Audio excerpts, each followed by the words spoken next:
I'm Pat Stone. I'm with the Lord's Acre. It's a garden we have here in Fairview to grow fresh, organic produce for the hungry.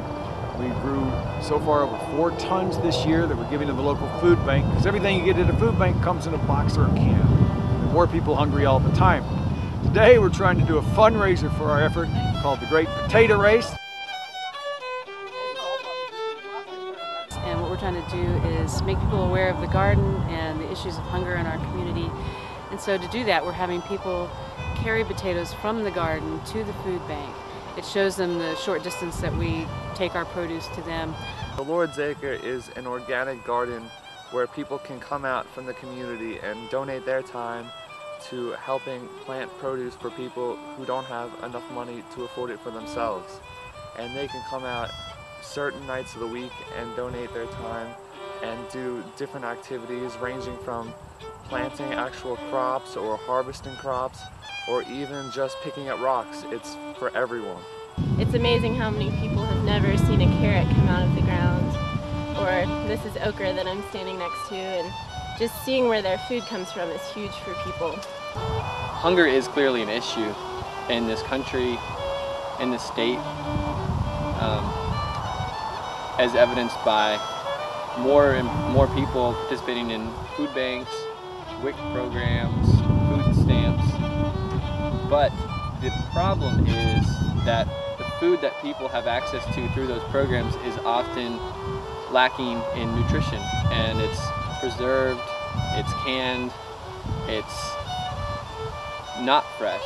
Our garden is about 3 things. It's about growing produce for those in need, and it's about building community through service, and it's about education for everybody. It's just inspiring for me to see people learning in the garden, and just to be able to share that experience with people. We're a total non-profit group. Some of us are faith-based, some of us come from all walks of life. Even though we call ourselves the Lord's Acre, we're very inclusive, and we build community as well as grow gardens. We had over 200 people volunteer here this year, and it's been a great event for everybody. It's a great chance to actually put your hands on and do something instead of just complain about problems, trying in our own little way right here help them.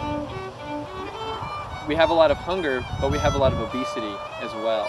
And sometimes the people that are obese are the same people that are hungry.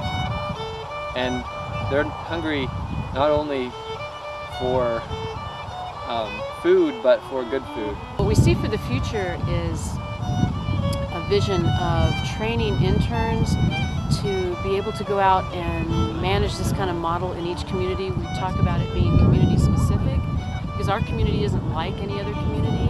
We have different assets, we have different problems, we have different needs, and so each community isn't going to be able to have the same type of garden.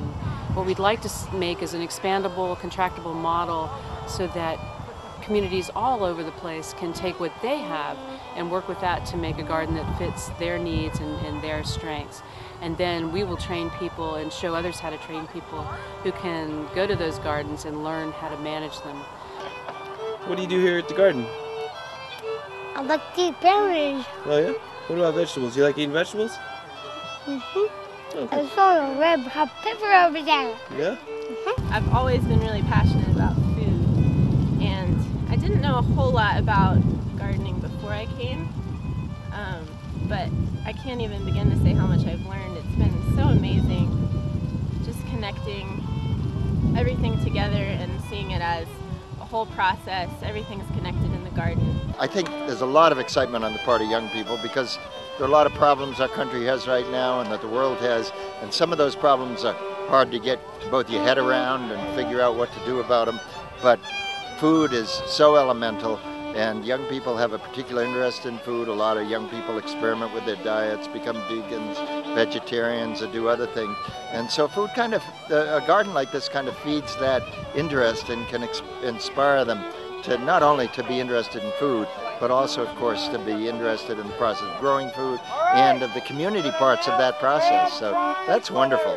It makes me feel good because I know I'm making a difference in my community, and I think that if people just contribute a little bit just to their communities, then they can just, help the whole world. For a long time, I was a builder, and my work took me all over the western North Carolina.